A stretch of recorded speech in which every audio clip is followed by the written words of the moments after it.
میرے پیارے آقا صلی اللہ تعالی علیہ وسلم کے پیارے دیوانوں، کسی بھی قوم کی تباہی اور بربادی کی وجہ جو سب سے پہلی ہوتی ہے وہ ہوتی ہے فکر۔ کوئی قوم پہلے تباہ نہیں ہوتی، پہلے اس کی فکر تباہ ہوتی ہے، پہلے اس کی سوچ تباہ ہوتی ہے، پہلے اس کے افکار و نظریات کا جنازہ نکلتا ہے، اس کے بعد جا کر کے وہ قوم تباہی اور بربادی کے دہانے پر پہنچتی ہے۔ دنیا اس وقت پوری کوشش میں لگی ہے کہ افکار و نظریات پر حملہ کیا جائے،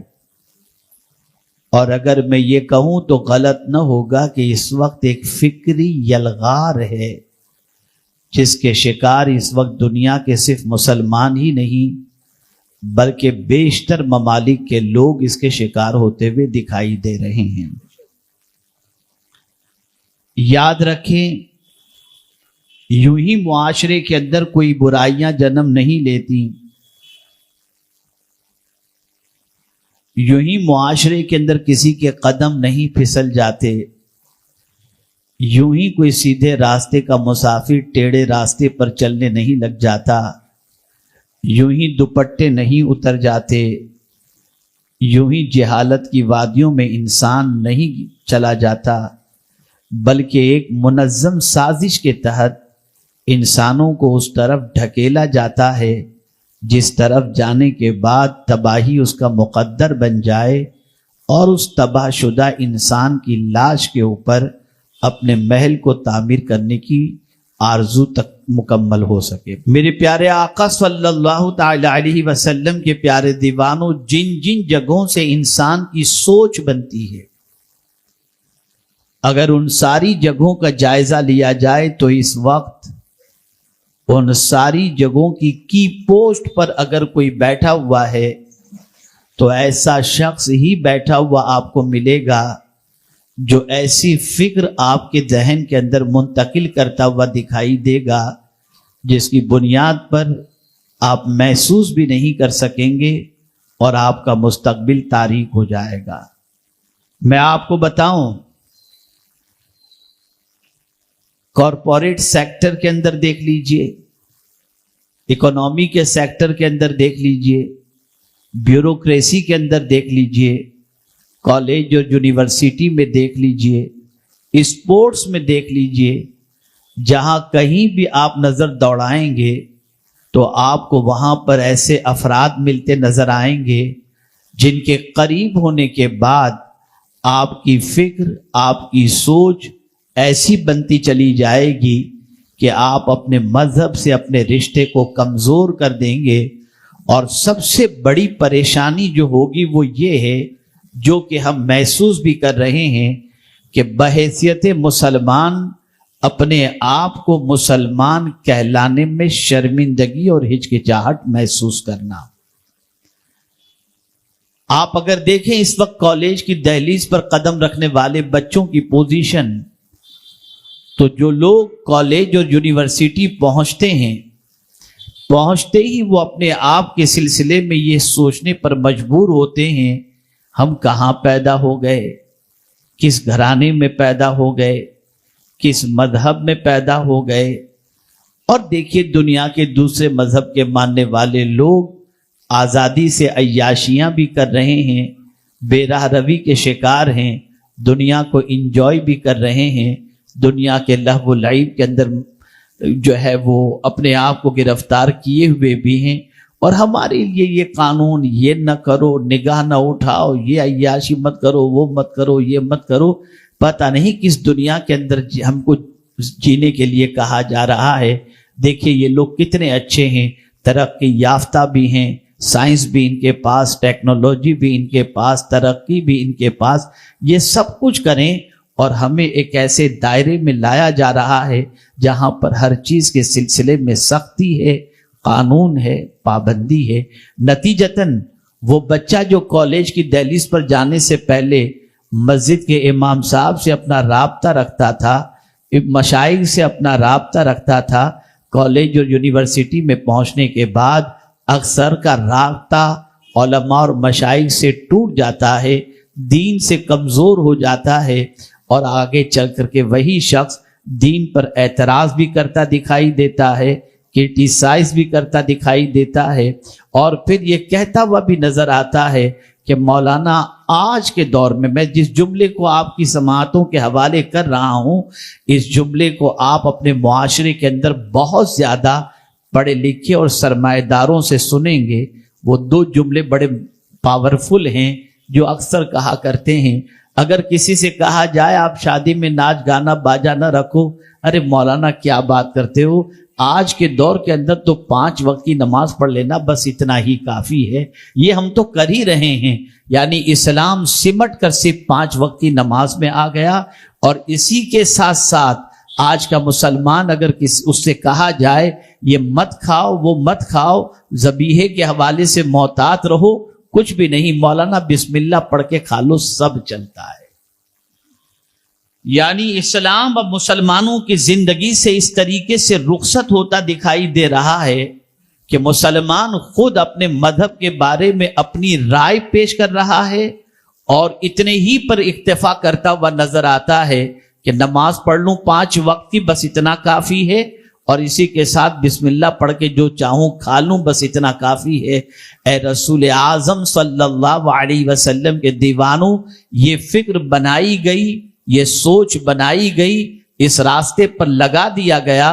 اور میرے پیارے آقا صلی اللہ تعالی علیہ وسلم کے پیارے دیوانوں، پوری دنیا کے اندر ایک بڑا طبقہ اس کا شکار ہو چکا، لیکن جن گھرانوں کے اندر اسلام موجود ہے، جن گھرانوں میں سنیت موجود ہے، جن گھرانوں کے اندر بزرگوں کا آنا جانا موجود ہے، وہ صرف یہ 2 باتوں پر اکتفا نہیں کرتے بلکہ کوشش کرتے ہیں زیادہ سے زیادہ اسلام کو پریکٹس میں لانے کے لیے اور اسلام پر عمل کرنے کے لیے، لیکن اب یہ کم رہ گئے، برائے نام رہ گئے۔ میرے پیارے آقا صلی اللہ علیہ وسلم کے پیارے دیوانوں، فکر کیسے بدلی جاتی ہے، سوچ کیسے بدلی جاتی ہے، تو آپ دیکھیں الیکٹرانک میڈیا کے ذریعے، سوشل میڈیا کے ذریعے، پرنٹ میڈیا کے ذریعے، کلچرک پروگرام کے ذریعے، معاشرے کے اندر بڑی بڑی پارٹیوں کے ذریعے وہاں بلایا جاتا ہے، سوچ بدلی جاتی ہے۔ ابھی ماضی قریب کے اندر ایک شادی ہوئی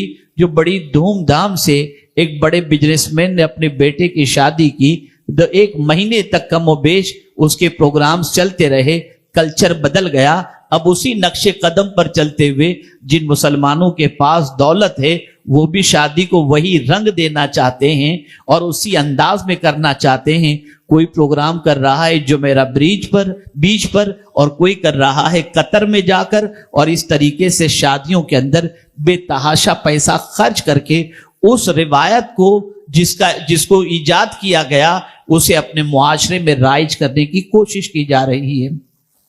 کہنے کا مقصد یہ ہے کہ سوچ بدل رہی ہے، فکر بدل رہی ہے۔ میں بہت دور تک جانے کی کوشش نہیں کروں گا، موجودہ یہاں پر جتنے بھی حضرات ہیں ان سے میں پوچھنا چاہوں گا ٹھنڈے دماغ سے، آپ بھی آج رات کو بستر پر سوتے وقت اسلام کے بارے میں آپ کی فکر کیا ہے کہ اسلام پر کس طریقے سے عمل کیا جائے، اسلام ہماری زندگی میں کتنا ہو، ہم اسلام کو کتنا فالو کریں، اس کے بارے میں تھوڑا سا سوچئے گا تو آپ کو کہیں یہ بات نظر آئے گی۔ بیوی کہتی ہے یہ خرافات ہونا چاہیے، بچہ کہتا ہے شادی میں یہ چیز ہونی چاہیے، نتیجتاً آپ اپنے آپ کو بے بس پائیں گے اور مجبور ہونے کے بعد نہ چاہتے ہوئے بھی آپ وہ سارے کام کرتے نظر آئیں گے جس کام کے خلاف اسلام نے اپنا پیغام دیا ہے، اور جسے روکنے کے لیے اور جس سے بچانے کے لیے اللہ کے رسول صلی اللہ علیہ وسلم تشریف لائے۔ عرض کرنے کا منشا یہ ہے، اس وقت فکری یلغار ہے، سوچ بدلی جا رہی ہے، فکر بدلی جا رہی ہے، ذہن بدلا جا رہا ہے۔ کل تک جو مسلمان اسلام کے سلسلے میں کہنے سے پہلے ڈرتا تھا لفظ ایسا کوئی نہ نکل جائے کہ میں دائرہ اسلام سے نکل جاؤں، آج وہی مسلمان اسلام کے بہت سارے اصول پر اعتراض کرتا بھی نظر آتا ہے، کرٹیسائز کرتا بھی نظر آتا ہے، مذاق اڑاتا بھی نظر آتا ہے، اور اسی کے ساتھ ساتھ اس کی اہمیت کو گراتا ہوا بھی نظر آتا ہے۔ یہ ساری سچویشن دنیا میں بن رہی ہے اور ہم دیکھ رہے ہیں، اور ہم دیکھنے کے بعد اسی نتیجے پر پہنچے کہ فکر بدلی جا رہی ہے، سوچ بدلی جا رہی ہے، اور اس کے پیچھے پوری توانائی خرچ کی جا رہی ہے۔ ہمارے پاس نہ اتنے وسائل ہیں کہ ہم اس سوچ کا مقابلہ، بدلتے ہوئی سوچ کا مقابلہ کر سکیں یا ان وسائل کا استعمال کر سکیں، لیکن ہاں اتنا میں ضرور کہوں گا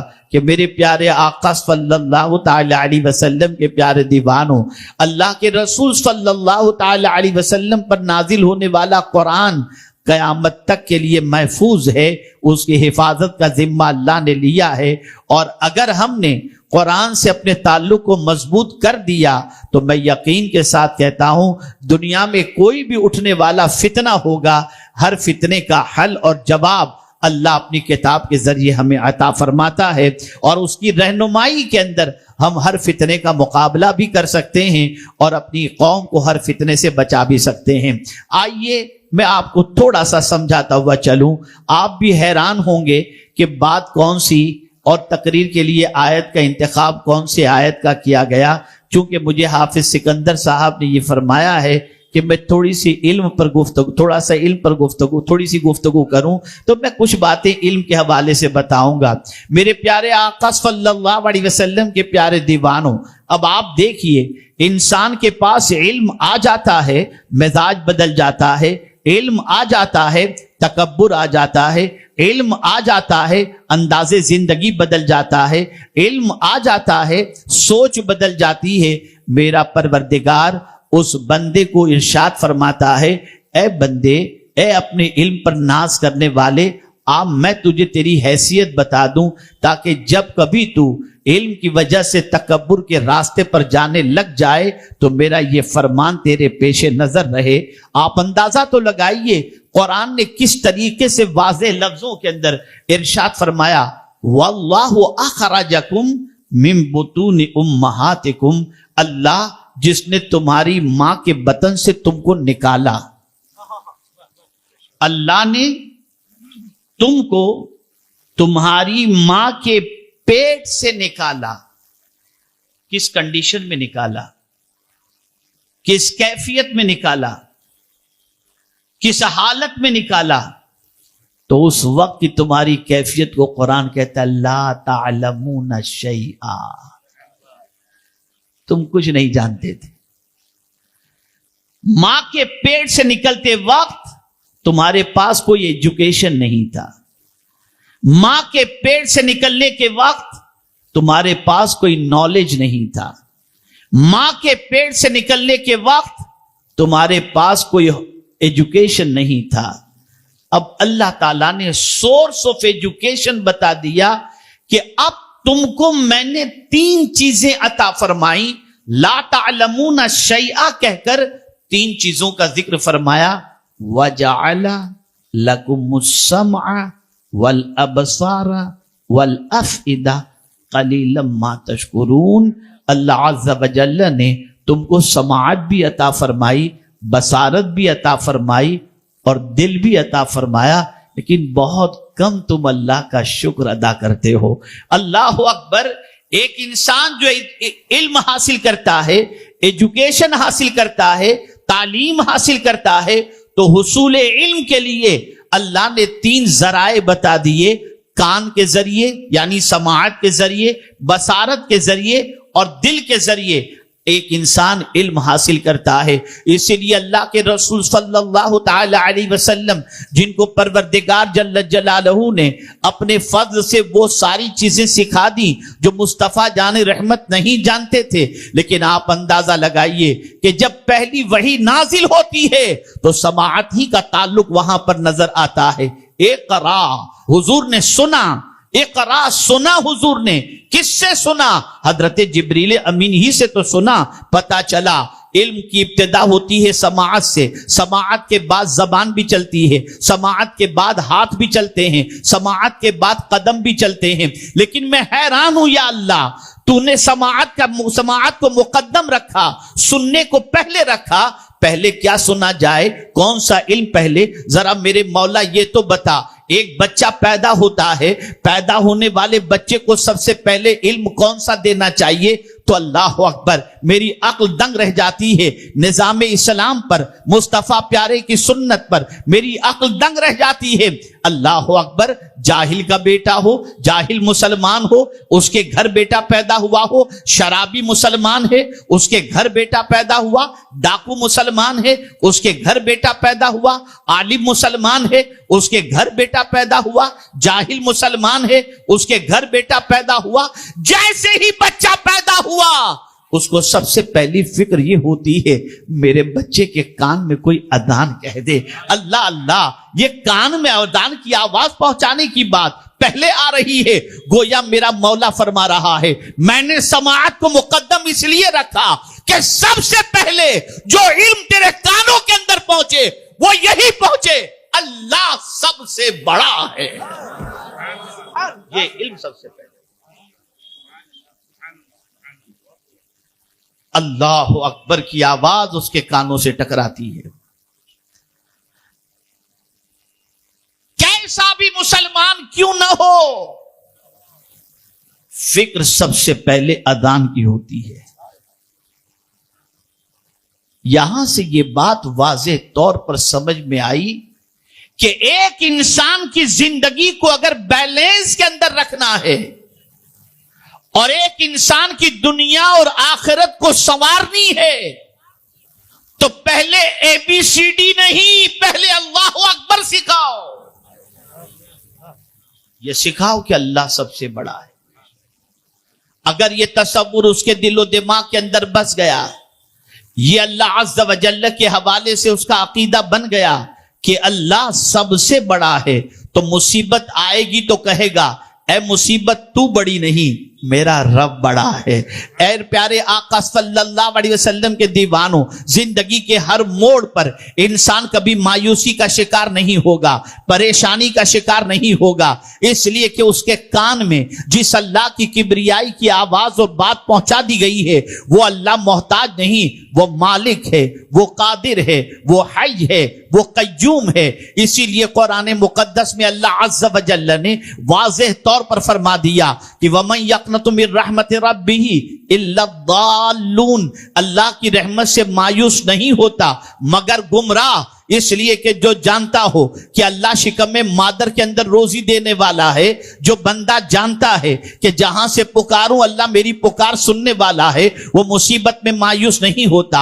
حالات میں مایوس نہیں ہوتا، تکالیف میں مایوس نہیں ہوتا، بلکہ اس کا یقین ہوتا ہے کہ میرا رب بڑی شان والا ہے، میرا پالنہار حقیقی قادر مطلق ہے۔ اللہ اکبر، میرے پیارے آقا صلی اللہ تعالی علیہ وسلم کے پیارے دیوانوں، بندہ مصیبتوں کے اندر پھر ادھر ادھر بھاگتا نظر نہیں آتا، جادو ٹونے کے لیے جاتا نظر نہیں آتا، حرام کاروبار کی طرف جاتا نظر نہیں آتا۔ اس کا یقین ہوتا ہے کہ جس اللہ کی کبریائی کی آواز میرے کانوں میں پہنچا دی گئی وہی رب فرماتا ہے بندے تو غم نہ کر، وَمَا مِن دَابَّةٍ فِي الْأَرْضِ إِلَّا عَلَى اللَّهِ رِزْقُهَا، رزق کا ذمہ اللہ فرماتا ہے میں نے لے لیا ہے، میں زمین پر جینگنے والوں کو رزق عطا کروں گا۔ اور جب اس نے لے لیا ہے ذمہ تو پھر اپنے علم کی بات کرتا ہے، بندہ تیرا علم کتنا، تیرا ہنر کتنا، ارے تو تیرے بیٹے کو رزق نہیں پہنچا سکتا، تیرا بیٹا کہیں اور ہو، یہاں رہ کر تو کھلا نہیں سکتا،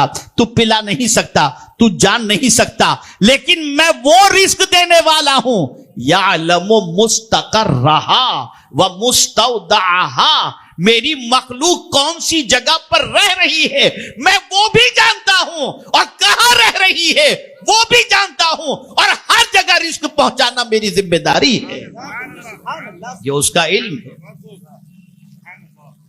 سمندر